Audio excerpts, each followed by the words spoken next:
This is now the result of the renovation of Mt.Plaisir Hotel right here in Mt.Plaisir Hotel and Restaurant in Grande Reviere.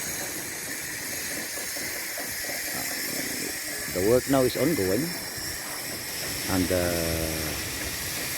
the other building on the eastern side is the canteen with bars where the work is progressing, and the other extension has not yet started due to the weather condition here, which is unpredictable. But still we keep moving in order to complete the work. For more updates, please follow me and more videos to come. Thanks.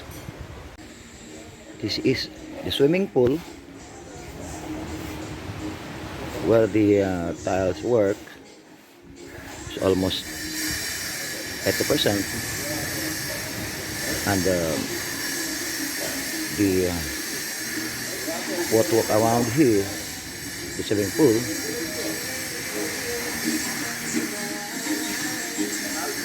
shall be started soon.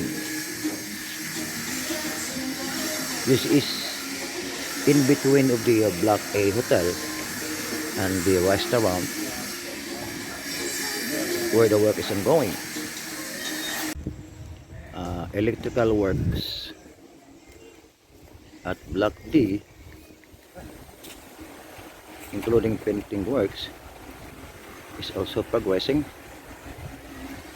This is one of the hotel located right here in Grande Reviere, Mt.Plaisir Hotel and Restaurant.